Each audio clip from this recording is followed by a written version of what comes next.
This is Lori Schaller. Thank you for joining us today for today's presentation on the Assistive Technology Loan Program. My name is Lori Schaller. I'm the Manager of Financial Empowerment, and the website link is posted here on this screen, assistivetechloans.com, for the information that is being shared today. And following today's presentation, if you have any questions, I invite you to give me a call and we can discuss those questions. So thank you again for joining us. In listening to today's webinar, the audio for today's webinar is being broadcast through your computer. Please make sure your speakers are turned on or your headphones are plugged in. You can control the audio broadcast via the audio broadcast panel. If you accidentally close the panel, you can reopen by going to the Communicate menu at the top of the screen and choosing Join Audio Broadcast.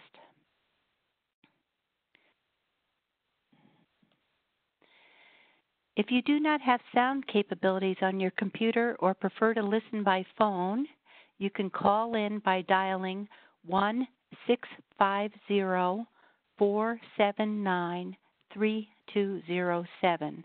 You do not need a meeting code to enter.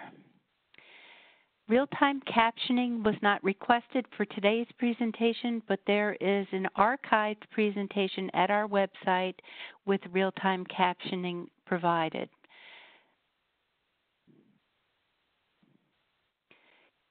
If you have questions or technical difficulties, please reach out to me. My email is lschaller@ndi-inc.org.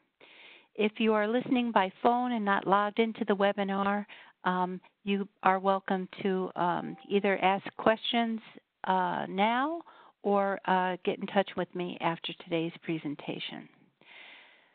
So, National Disability Institute, our vision, we envision a society in which people with disabilities have the same opportunities to achieve financial stability and independence as people without disabilities. And our mission statement is, we collaborate and innovate to build a better financial future for people with disabilities and their families. So many people are interested in learning more about managing their money effectively, improving their credit, and qualifying for loans. NDI has prepared this presentation to help you understand what assistive technology is, how to select assistive technology, options for purchasing assistive technology, and how to prepare a spending plan to reach your financial goals. I invite each of you to think of a goal that will take money to obtain or to purchase. This presentation will help you reach that goal. Completing an orientation and a spending plan is required as part of the loan application process. Participants are not required, though, to apply for a loan. And I'm hearing from many case managers that they're asking that their customers participate in this orientation session, whether or not they're interested in applying for a loan, because those participants have found the information to be so helpful. So what is this alternative financing program? NDI received a grant funding the alternative financing program through the U.S. Department of Education's Rehabilitation Services Administration. And we provide referrals, assistive technology loans, and financial education within the communities of New Jersey and New York. We offer assistive technology loans from $500 to $30,000 at 6% interest or less. We work with financial institutions to offer affordable loans to people who need to purchase assistive technology. So what is assistive technology? It is any technology that can help any person with a disability perform an action that a person without a disability can typically do. AT ranges from hearing aids, vision aids, smart home systems, stair climbers, standing wheelchairs, home or vehicle modifications, and business equipment. Yes, as with anything, vendors are happy to sell you something that you cannot afford or will not work. So this is in response to question number 1. Will assistive technology vendors sell you something you cannot afford? Yes. And in fact, I'm hearing that some assistive technology vendors are not requiring any proof of income, so that makes it more likely that person could acquire assistive technology and then end up owing far more as a result of their not being able to afford that assistive technology. So I want to caution people around that. Question number 2. Can you try out assistive technology devices before you buy them? Yes. Across New York State and New Jersey, there are AT demonstration events being held where you can try out assistive technology. You may be able to save money on used or refurbished devices as well. Your state AT center can help you locate these resources. And prior to offering this loan program, we conducted a needs survey. And 30% of the people who responded said that they had accidentally purchased the wrong assistive technology. They didn't realize that it would be so difficult to use, and it did not, in fact, help them. So we want to encourage you to take your time in selecting the assistive technology that best meets your needs. And we have posted at our website a New Jersey and New York assistive technology resource guide that can help you to find other sources of funding, maybe a grant, and to find these demonstration programs that are available across both states. Question number 3. Will an employer, school district, vocational rehabilitation agency, or insurance company help to pay for assistive technology? Yes, and again, those resources are included in those resource guides that we just talked about. And this loan program here, let's say that a VR indicates that they can pay for a portion of the assistive technology that is needed. For example, let's say a modified vehicle. Well, often VR will only pay for the modification, but not for a vehicle that needs to be purchased. So we can coordinate our services along with the loan and that grant from vocational rehabilitation so that the person can purchase what will best meet their need. So there is also assistive technology funding available through local school districts. And they, in fact, may be responsible for providing AT devices for students who have disabilities, but it needs to be connected with that education, and that needs to be included in that student's individual education plan, that IEP. The problem is that the school district then owns the device, and the district may not allow the use of the device at home, and the district is interested, of course, in buying the cheapest device possible so they can help more students. So many families are applying for a loan to be able to purchase what that student is using at school so they can practice using that same device at home. Health insurance may also pay for the cost of some AT devices. Generally speaking, though, a health insurer will only pay for a device that's medically necessary.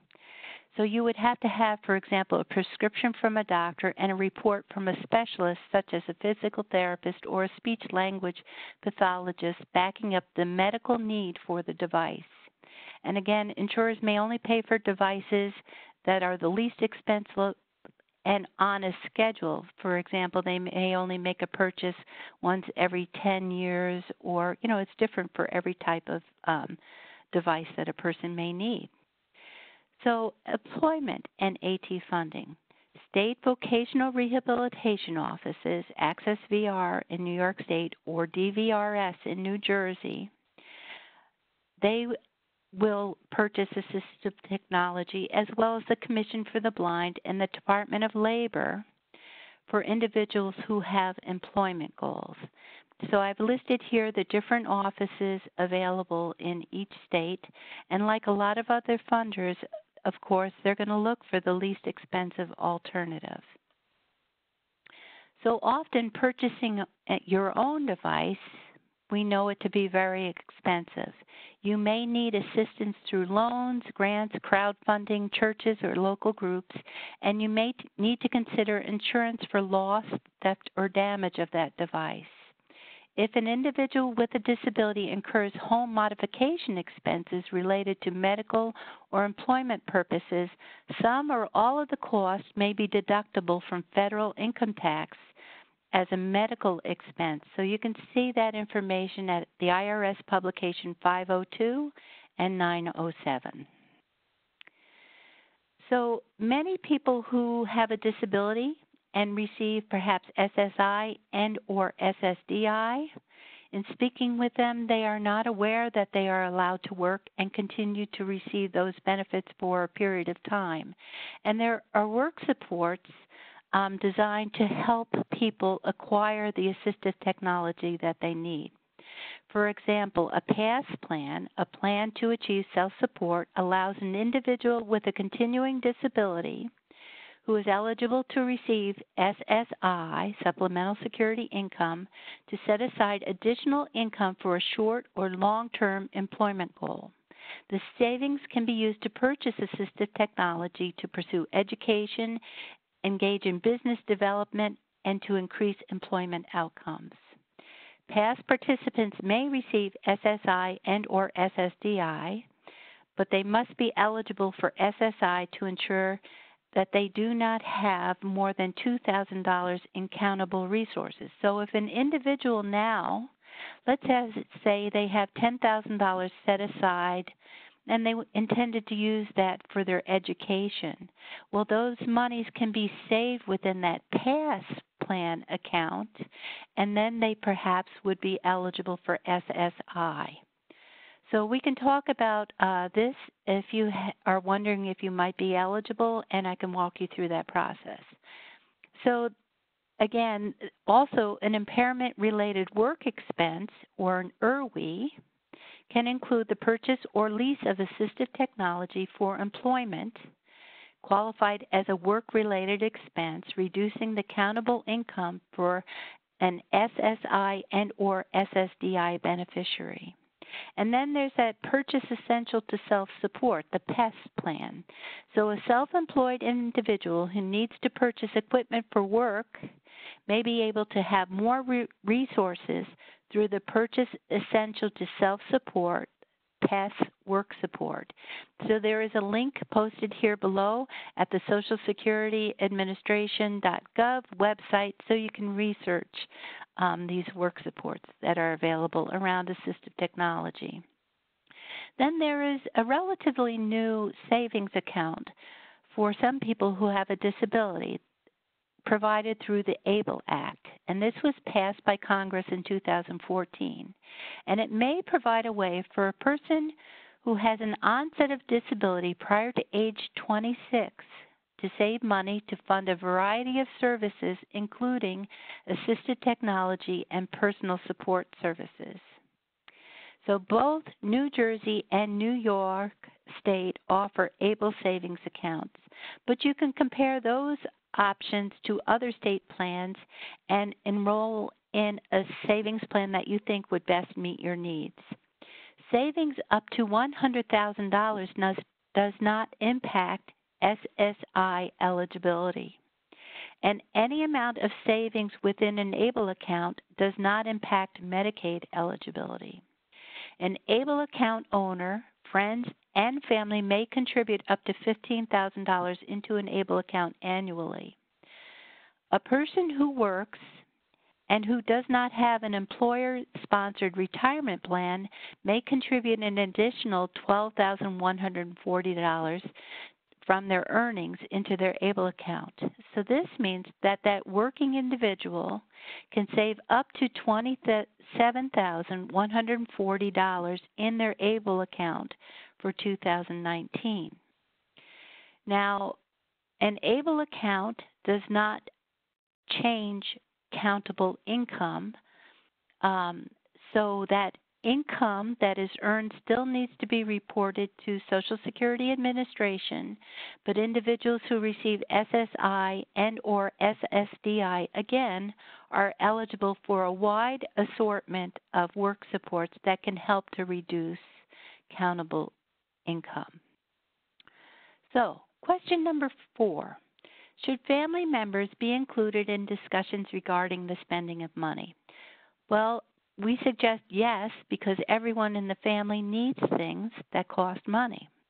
And knowing what each person needs is important to planning for purchases.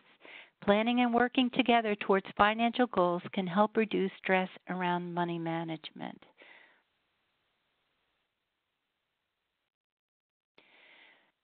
Question number 5. Can a spending plan help families know how much they can save and afford each month? Yes, when a household expenses are listed as monthly expenses, a family can see how much money is needed to afford a particular item over a period of time, given their monthly income. So let's say we're talking about purchasing assistive technology that maybe would cost $2,000, and they want to repay that term or purchase or save for that item over 2 years. Well, that person would need $83.33 a month to be able to make that purchase within 2 years, or to be able to pay that loan timely over a 2-year period. So I invite you, if you have not already done a spending plan for your household for this year, to prepare one now with me. So please use the practice spending plan that you printed so you can enter your monthly expenses and income as explained during this orientation session. If you are applying for a loan, you will need to submit a completed spending plan to NDI, and that would be faxed to my attention. But give me a call if you're thinking about applying, and we can talk about other sources of funding that may be available to help reduce the amount that you maybe need to purchase that item to ensure that you're getting it cost effectively. So this is an example of what a person's spending plan could look like. In this case, the person doesn't have a rent or mortgage expense because they paid their mortgage in full. So it's going to look different for every person who's completing this. But generally, the spending plan list is arranged in terms of priorities. So the first thing to pay each month is rent or mortgage. And we all have choices regarding priorities, but paying rent and utilities on time helps a person to stay in their home. And each spending plan line item will need an entry. For example, if you paid that mortgage in full and you do not have a home equity loan, you can enter 0 in that housing expense column. If you rent, enter the amount that you pay towards rent each month. Perhaps you qualify for Section 8, which helps to pay part of your rent too. So we just want to know how much you pay towards your rent. Enter the total amount you pay each month for rent, mortgage, home equity line of credit, trailer, or lot rent. If your rent or mortgage is more than 30% of your income, you may want to see if you are eligible for federal assistance. Some housing options are specifically designed to accommodate people who have a disability and their family members. Rent may be reduced based upon that household income. So there is a link here. You can find your local Housing and Urban Development office for rental assistance. Mortgage concerns. Well, is your interest rate too high? Is your house worth less than your mortgage? And have you lost your job and that you're worried about making your monthly payments? Well, there is free help available at the link provided below. And again, that's Housing and Urban Development, and they have a program to help people stay out of foreclosure status, and that's free. So if a person needs a home modification, let's say they need to widen their front entrance, maybe they need a wheelchair accessible entryway, and maybe they need to change something in the bathroom, you may be eligible to find home modification funding through a Housing and Urban Development grant. There are also grants for weatherization if you need insulation, a new heater, or an air conditioner. With this help, you may be able to reduce your loan amount and or save money. And these resources are listed again in that AT resource guide. Household repairs. It is important to perform regular maintenance on a house. If your home is new, you can start saving to replace your roof or heating unit in the future. How much do you spend and need to save each month for future repairs? And there's a savings tip. You may want to check with your tax preparer to learn what expenses may be tax qualified, such as insulation, window replacement, or replacement of more energy efficient appliances like heating and cooling units or a home modification. Property and school taxes. If you own a home, total up your property, school, and local taxes, and then divide that by 12 if you pay that only once a year. Enter that amount into your budget. If taxes are already included in your mortgage payment, just enter 0. And your state may offer, through the school tax reduction program, a way for you to reduce those school property taxes. And you can ask your local town assessor if such a program exists in your community. Utilities. Enter the monthly average for your heat and or electric bills. And please know that utility companies offer budget balanced billing programs that allow billing to be averaged so that the bill stays about the same each month. And that can make it easier for us to budget for those expenses when we know that in the winter it's not going to be $500 a month. It's simply going to be $100 each month, even during the summer when we don't have heating expenses, and the bill, instead of being very, very low, would be maybe averaged out to $100 a month to make it easier. And people are still eligible for LIHEAP, that's help paying for utilities, and that link is posted below. Groceries. The USDA suggests that a household spends about $327 a month on food for just one adult. And there are extra costs, of course, beyond just food, such as toilet tissue and shampoo and things. So many people make purchases at vending machines, convenience stores, and other places too. And this spending needs to be included somewhere in your spending plan. So you may want to, for example, gather all your receipts for a month just to see what your average expenses are. And of course, there's the SNAP food stamp program that you could apply for to see if you might be eligible for food assistance. And then there are also food pantries available in many communities to help with providing food for everyone. So insurance. This is another area where you may need to add up all the different types of insurance you have, see how often you pay that bill. So if it's once every 6 months, divide that by 6 and put that amount in your insurance column. But you want to remember that you might be able to save money by getting all of your insurance products with one insurer. You may qualify then for multiple policy discounts. And by taking a defensive driving class, a person can save up to 10% on auto insurance for up to 3 years.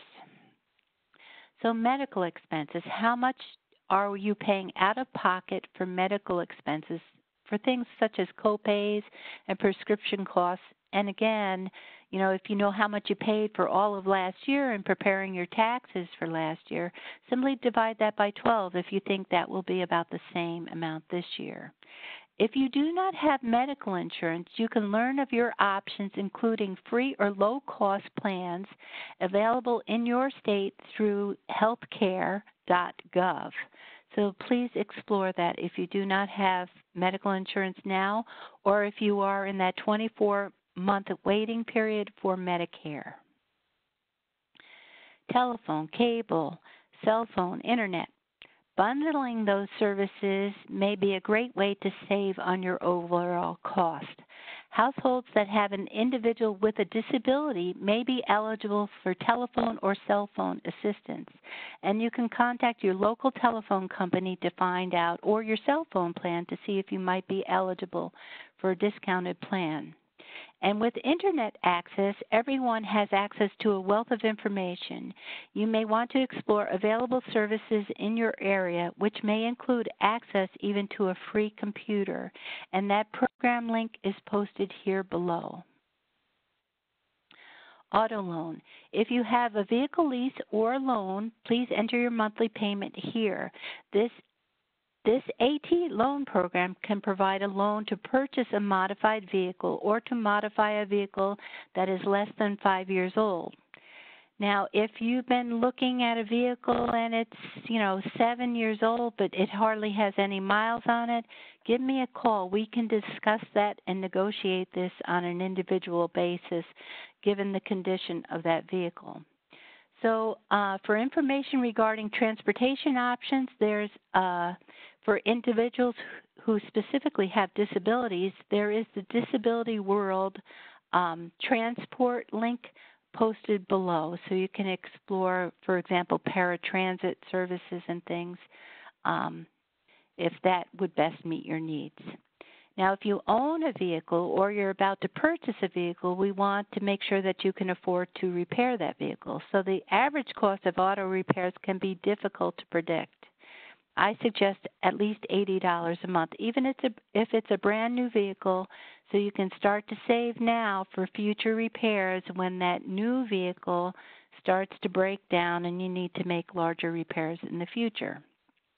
So there is a link here that talks about reliable used cars, and that's at Consumer Reports. And then there is also information linked below that talks about the cost of owning a vehicle. So clothing, how much do you spend on a clothing purchase? Enter your average monthly expense. So some people say, gee, I only purchase around the holidays. So how much did you spend to purchase that clothing around the holidays? Then you can divide that by 12 and put that in your spending plan so you can start to save now so you do have that money available maybe right before school starts or before your adult children are leaving for college or, for the holiday. And again, most communities have clothing closets where you can find clothing at a reduced cost. If you have child care or adult daycare expenses, please post that below. And again, these expenses may be tax qualified. Tuition, after-school activities, and education. Pursuing education and recreation can help a person to develop skills that can lead to employment in the future and enrich their lives. So on average, how much do you spend for recreation or education per month? Put that in that spending block. And there's a link below at the Christopher Reeves organization about different opportunities for recreation resources available across the United States. So, child support or alimony. If you pay child support or alimony directly, please enter that amount in that spending block. But if you are paying that and that is deducted from your pay or from your disability benefit, simply enter 0 there. Personal care and entertainment. Do you have expenses for things like haircuts, going to the salon, at the tanning parlor, or getting tattoos? Average those expenses per month and enter. And what does your family do for entertainment? Do you have membership fees?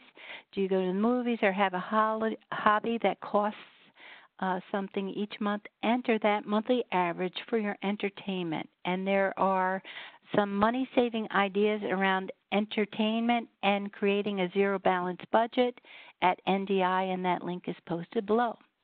So how much do you spend to do your laundry? Sometimes owning your own washer or dryer can save you a great deal of time and money. So there are links posted below around saving money while doing laundry. So reading materials. Perhaps you have expenses for newspapers, purchasing books, or DVDs. Be sure to list these monthly expenses too. You can reduce these expenses perhaps by using your local library. Pets. If you have a pet, add up expenses for vet bills, food, lodging, and equipment, and enter that average monthly expense as well. If your pet is a service animal, some of those expenses may be tax qualified, and again, let your tax preparer know of these expenses.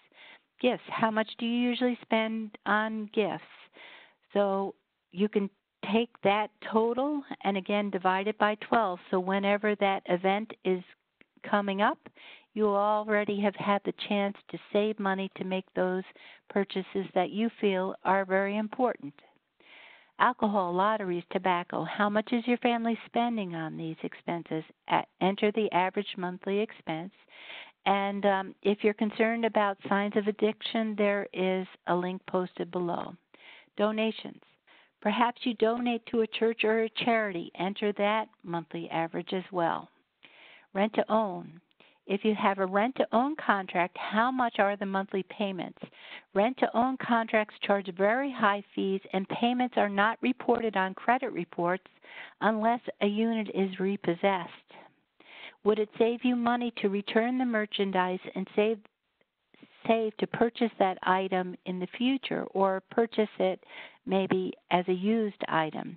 This may be an opportunity to save money. So you want to see if you would be allowed to return an appliance or furniture to a rent-to-own place without owing the rest of the balance of the contract. Sometimes those contracts are written so that there's no way to get out of it, but you know this now for the future. Does your bank or credit union charge you fees? Most banks and credit unions offer free checking and savings account, so you can ask if a free account is available. And often there are incentives for opening a new account. There are special offers for youth savings accounts as well. And if you had concerns about an account in the past, you can request a second chance account.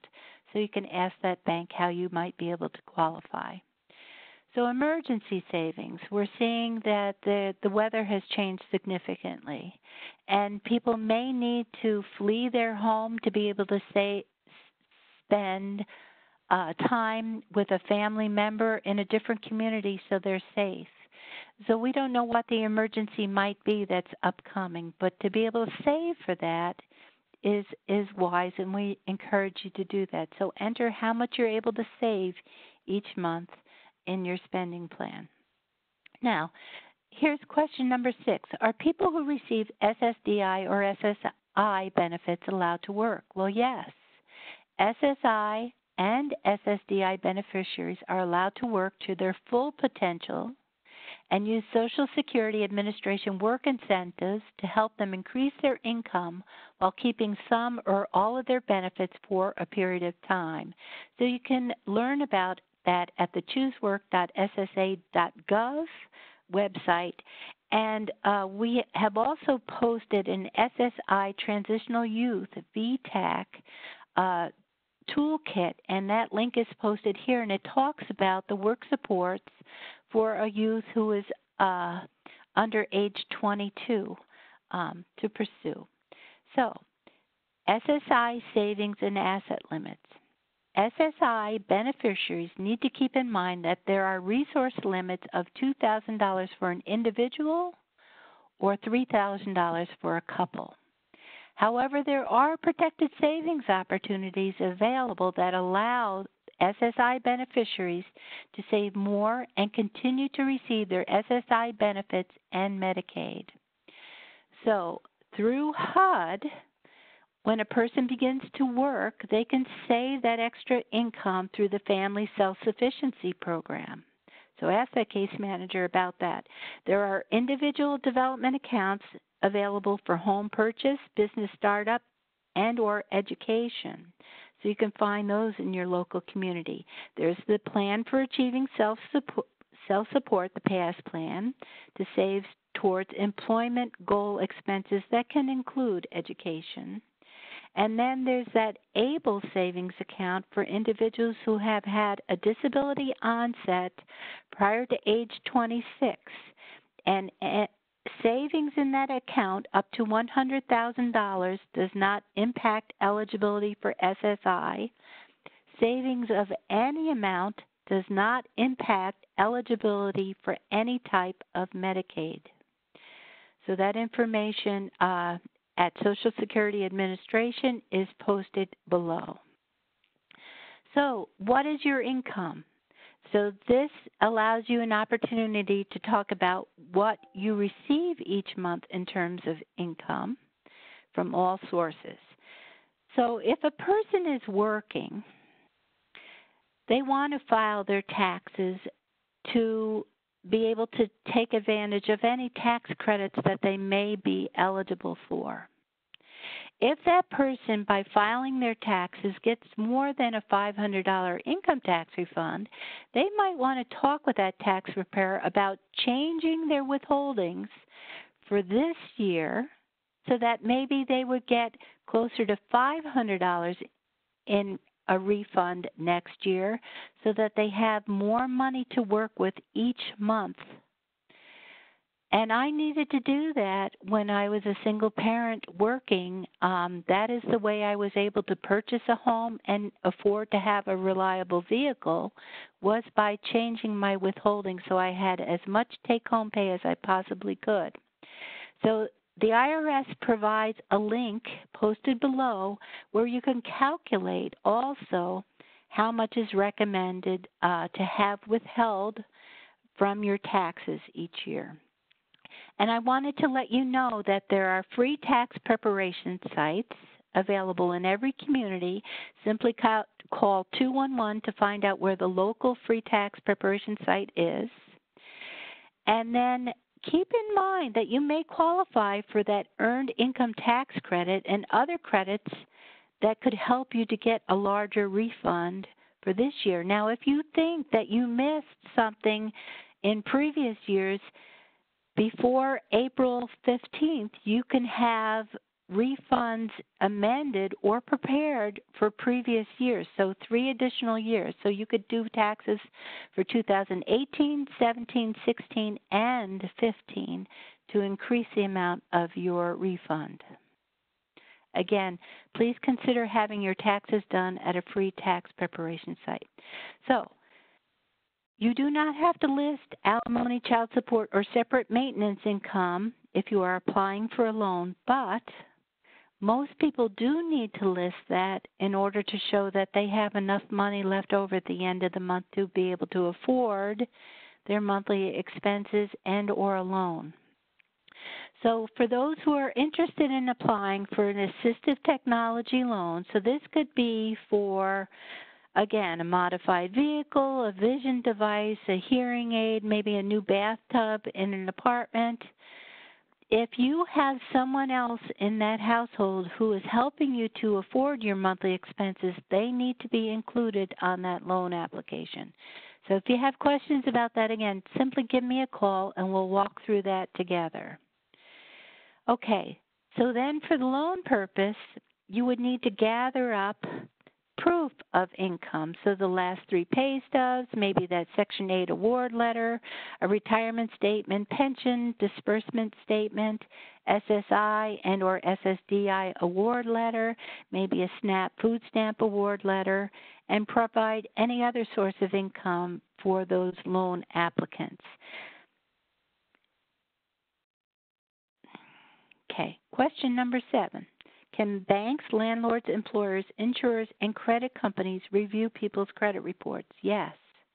Many people are not aware that others are permitted to look at their credit reports prior to being approved for a loan, insurance rental, property, or a telephone, like a cell phone, or being selected even for employment. So, each adult age 18 or older can get a free copy of their credit report each year at annualcreditreport.com. If you are interested in knowing your credit score, you can order your free credit report score at Credit Karma. If you're applying for a loan here with us at NDI, the loan program will soft pull your credit report and set up an appointment so we can review your loan application and your credit report together. I was a credit counselor for more than 15 years, and we can talk about steps that you might want to consider taking. And again, this loan is available to anyone who is 18 years of age or older, and it can be a credit building opportunity for those who do not have a credit score. This may be your opportunity to develop a credit score.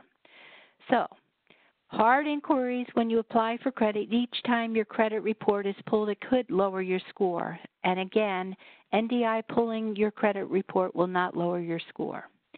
Any open lines of credit, the total amount available to you to borrow and the amount you have borrowed can either improve or lower your score. Closed lines of credit, either by being paid in full or not used, can improve or lower your score as well. So again, it's different for each person's situation given where they are today, and we can talk about that during the intake process.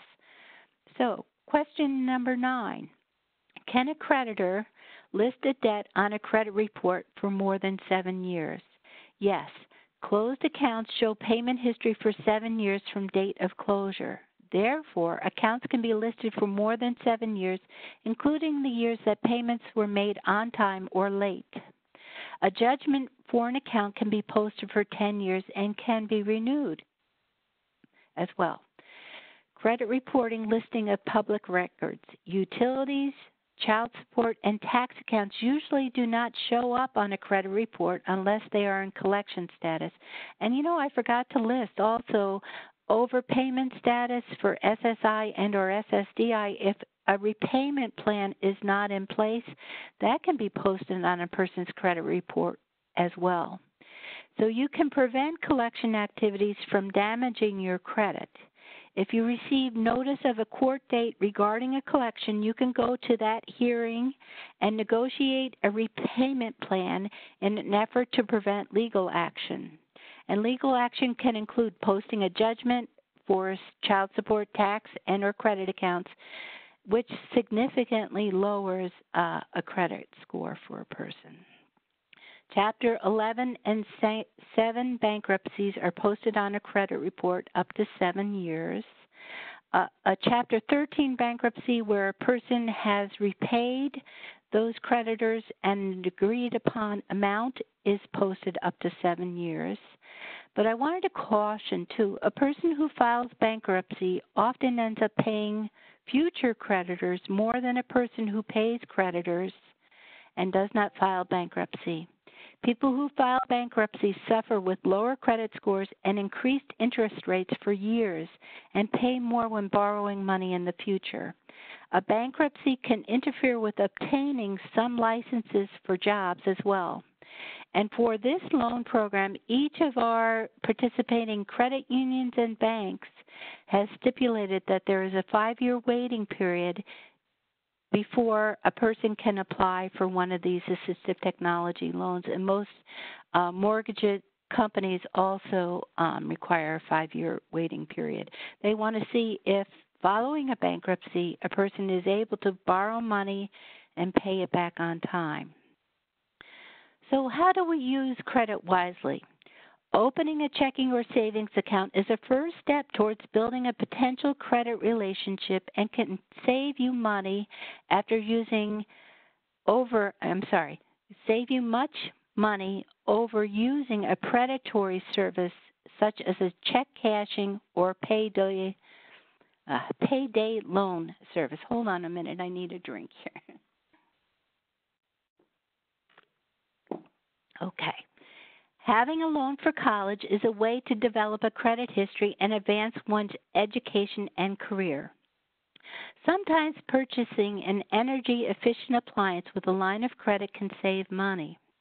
For those who pay rent and or utilities, you can ask that your timely payments be posted to a credit bureau to help you develop a credit history without borrowing money. Is there a store that you make purchases at that also offers credit, perhaps saving to make another purchase using the store's credit card and paying the bill in full within 30 days will be an easy way for you to develop credit without paying extra and being able to borrow that money for 28 or 30 days, whatever their policy might be. So like I have a credit card from my favorite clothing store. I'm saving each month towards future clothing purchases. So when I get there, let's say I know I can only spend $100 because that's all I've saved for clothing. So I see something on sale, I'll buy it with that credit card. When I get that bill, I'm able to pay that bill in full, and that keeps my credit score going. And this is particularly important for those who maybe have a strong credit history as we reach retirement and maybe we finish paying for our mortgage, maybe we've purchased a car and we're not going to purchase another one for 15 years or so. Our credit score could start to go down unless we continue to keep lines of credit open and pay those on time each month. So in improving credit, it is best to pay all accounts in full as agreed. It is great when the amount borrowed can be paid in full in 30 days. Otherwise, interest adds to the cost of that item. If several accounts are owed, by paying the minimum to the lowest interest accounts and paying more money to that credit account that has the highest interest can help save you money as you're repaying all of your credit. When that account is paid in full, you can move on to the next highest interest-bearing account. Now, sometimes a creditor is willing to take a payment of a percentage of the balance owed. That is called a settlement. Before making the payment, request the offer in writing. You want to have a statement from them indicating that instead of needing to pay $500, you only need to pay $250, and that they will accept that as payment in full. Then make a photocopy of that letter, mail it in with your payment. If you save, though, more than $600 on an account, there may be income tax implications. Your credit report will also show lenders that when you borrow money, you do not pay in full. New credit may be offered, but at a higher interest rate. So credit report review. If you're concerned about what is on your credit report, you can ask for help from the National Federation of Consumer Credit Counseling Services, and their link is posted here below. They can also help people who are concerned how they can possibly repay their credit to do a creditor repayment plan agreement. In many cases, the interest is lowered and late fees and other fees are reduced so that that person can repay all of those accounts within 3 years.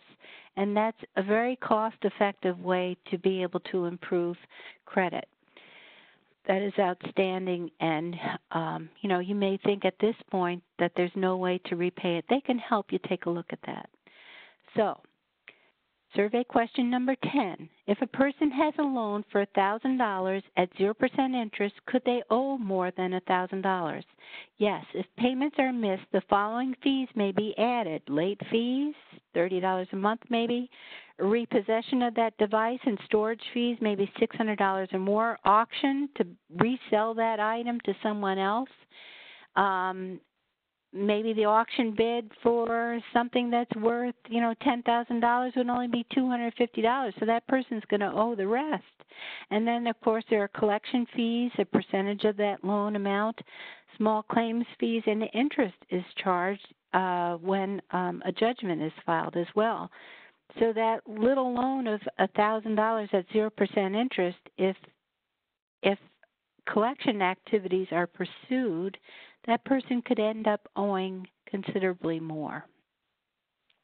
So that's why we invite everyone to complete this spending plan, so we can look at ways to maybe reduce monthly expenses, increase income so that we are certain that that person can afford to pay their monthly bills on time.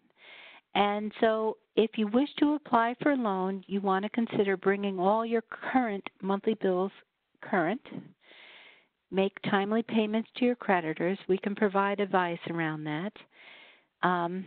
Bring your child support payments current. Again, we can talk about that. Negotiate repayments to student loans.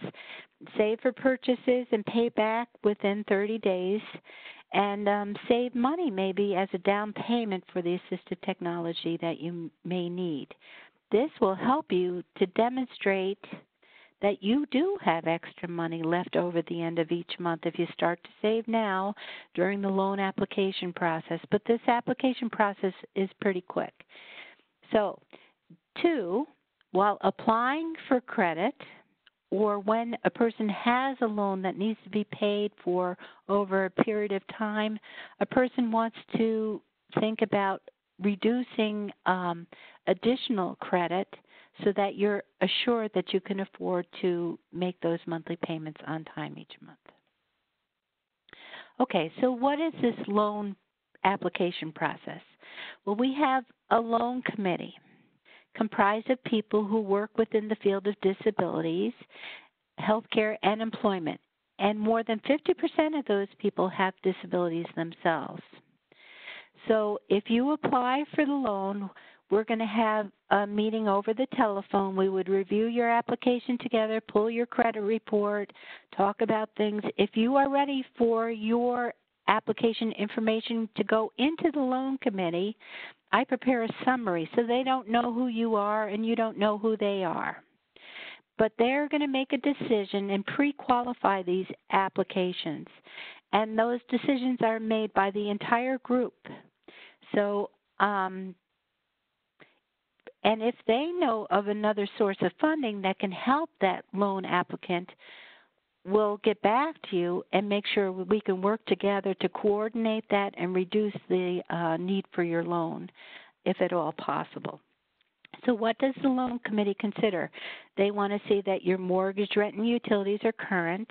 They want to know what your monthly expenses are, the total household income. They'll look at the payment history and your credit score. And again, it's okay if your score is low. If all your bills are current, that's great. You are the perfect loan candidate. AT device, we want to know what you need to purchase and what that cost will be. And again, we'll discuss that over the phone. If you save for a down payment, we'll let the loan committee members know that. And then they want to see a personal statement. So we provided loans like for modified vehicles and for vision devices. So those loan applicants wrote a statement to the loan committee saying, gee, my 9-year-old son really needs this vision device to help him in school. We've applied every place else. Nobody else will help us with funding. I need to purchase this. And that can make a big difference to help that loan committee make their decision. And we're expected to maintain a repayment rate of 94 to 98%. So far we're doing really good. We have a 100% repayment rate to date.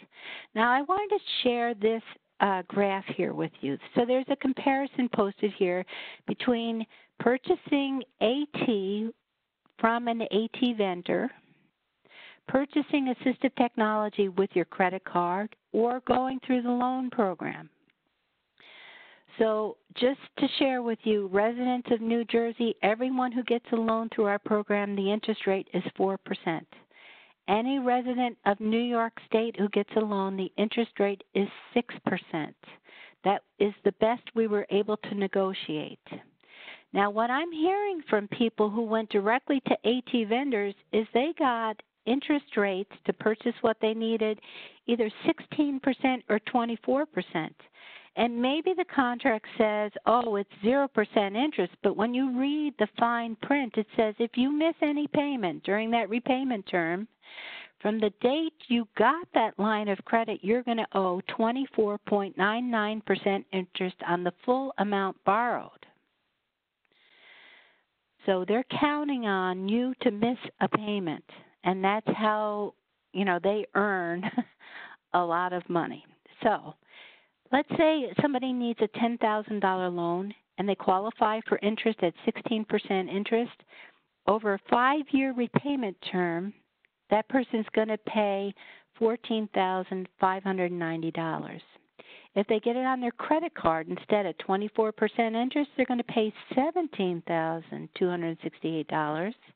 If they instead come to the loan program and get a loan at 6% interest, they would pay $11,580. So this could save a person considerable money. How long does this whole process take? Well, here's a list of the activities. We have seen people get the loan within 3 days. So this can all happen very quickly, but please get in touch with me as soon as possible because I will help you along the path in applying for a loan or help you to find another source of funding so you get that assistive technology that's best going to meet your needs. Payments are made directly to the credit union or to the banks that participate with us. So I am available to provide presentations across New Jersey and New York State. I can either do those remotely or I can come to the community. I can come to like AT fairs. If you have a big event, I see that many of the participants today are case managers. If you've got a bunch of people coming together and you think they would benefit from this information, I can come, I can talk about the assistive technology loan program and help meet those individuals' needs. So I welcome you to send me an email. If you have any questions, you can also give me a call. My direct line is 202-449-9521. I'm looking to see if there were any questions submitted during the presentation. And I do not see that any questions came in, but, you know, let me see here. Okay, no questions. So again, please feel free to reach out to me. Friday is usually a great day to get in touch with me. I will be here from 8 until 5. And again, my number is 1-202-449-9521. I look forward to speaking with you. Have a great day now. Bye-bye.